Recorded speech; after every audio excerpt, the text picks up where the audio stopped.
I come home and Mike is sitting on the floor with his bass and his eyes are this big around, and he's totally on LSD. Was he?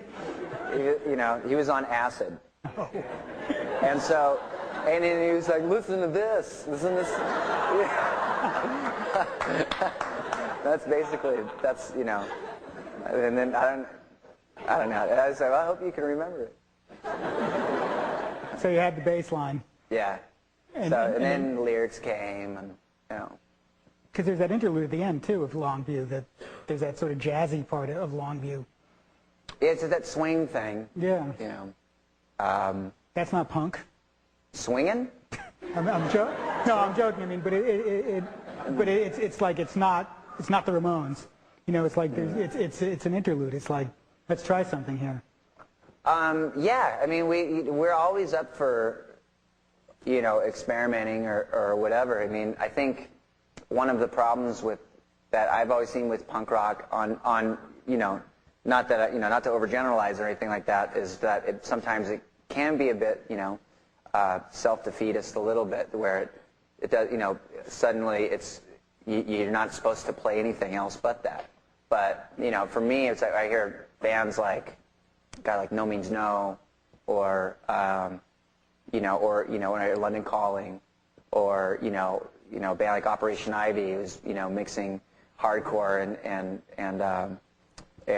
ska music at the same time. I mean, that's how, for me, I was like, that's what I want to do. I want to do something that takes it a step further. Plus, I'm a huge Beatles fan too, you know, and the Who.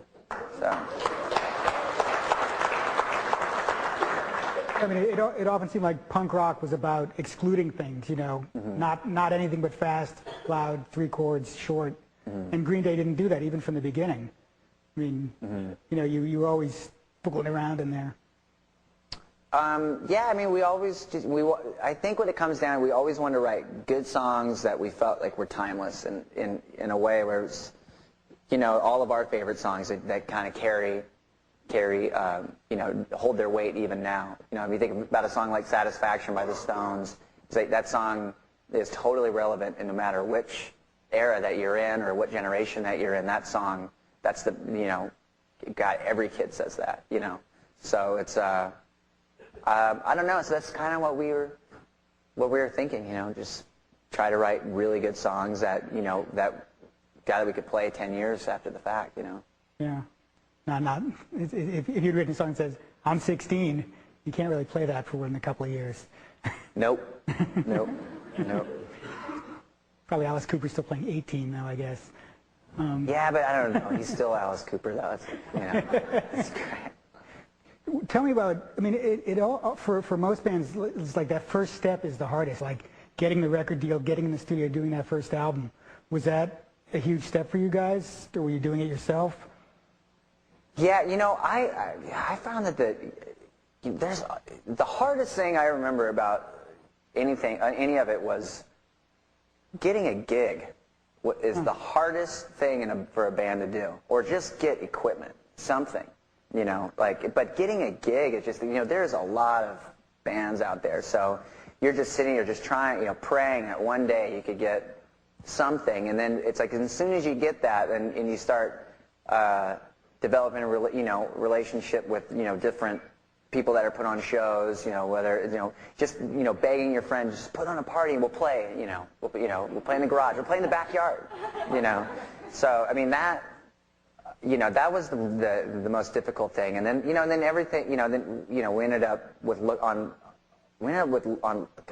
Records, which, you know, I mean, they were putting out great stuff at the time. And then, I don't know, and then after that, are you talking about like major label stuff, or like, you know? No, what was the real hurdle? I mean, actually, what was that first gig? The first gig that Green Day ever played? Yeah, I mean, if that was the big hurdle. We ended up with this guy that was our drummer for a while. This guy, his name was John Kiffmeyer, and so there's another drummer too. Yeah, he was before Trey, but nothing was ever set in stone that he was going to be our full-time drummer. So even the time when he was in the band. So, but he ended up getting us gigs. Like we ended up playing out at in Davis, California, with a band called Nasal Sex. and a band called Crimshrine, and oh God, who else? Oh, Sewer Trout. So yeah, so we played out there, and then this guy, he was in a band before that called Isocracy, who was sort of the Gilman Street house band at the time. So they ended up, they broke up, and then those other guys ended up forming a band called Sam I Am, and then I don't know, we ended up. You know, just he ended up getting us a lot of, you know, he already knew all the people, so it was like, oh, let's just get this guy in the band. He knows where to get shows. Was there a point when people started coming to your shows and knowing the songs? Yeah, I mean, we recorded a demo at Gilman, and then we ended up just, you know, we would just give them to all of our friends that, you know, because there was a lot of. You know, my high school, there was actually a lot of punk rock bands that like were at that school, so we ended up just trading tapes all the time. So, and then they would trade that, you know, and it was like we would just, you know, I guess it was illegal downloading at the time. So, you know, so I don't know, we just ended up, you know, passing out the tape to whoever would wanted it, and then those people, it just kind of became word of mouth, and then people would come, and then I don't know, then we ended up. Meeting Lawrence Livermore from Lookout Records. Yeah.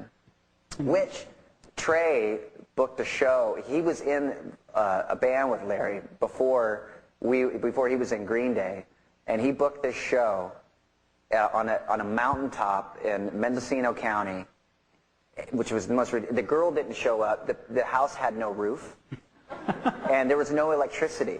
So, and it was the middle of the winter, and so there was a generator. And we were playing, and Larry happened to be up there. And this is our performance for Lookout Records, you know.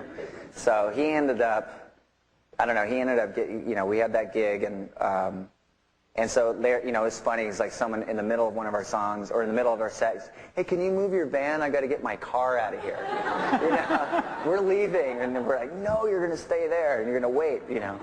And so then, you know, and then, I don't know, and then Larry really liked it, so, you know, we ended up putting our first 7-inch out. So it sort of eased into it.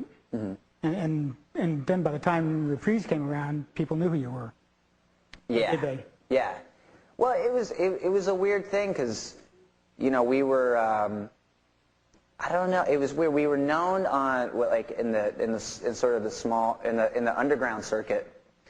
But, you know, but it was very a tight-lit circuit. I mean, there was not, and people really, outside of that, didn't really know that much. So, I mean, we went and we played, like, you know, we didn't even actually play New York City until right before Dookie came out. We played with Bad Religion. So we ended up, we would end up playing in Connecticut or play, you know, at someone's house all the time, you know, so. Well, what was a big gig for you guys back in the Lookout days? 200 people? Yeah, it's 200, 300 people. We ended up playing a place called the Phoenix Theater in Petaluma, California, where we ended up, you know, drawing about 1,200 people. But yeah, that's pretty serious for a baby band. Yeah, you know, I think the biggest show we ended up playing, like, which we were, you know, it was right before Dookie came out. There was a show at the Hollywood Palladium, and we did 2 nights with Bad Religion. And that was the first time I ever played in front of, like, you know, it was like 3,500 people. So that was frightening, you know. I mean, that was a scary crowd. I mean, it was, you know, those LA shows were. Yeah, people were like moshing, headbutting. Yeah, they're gang member types and things like that too. So it's LA, you know. So, you know. not paradisical Northern California. No, nothing like Oakland. Luscious Oakland, California.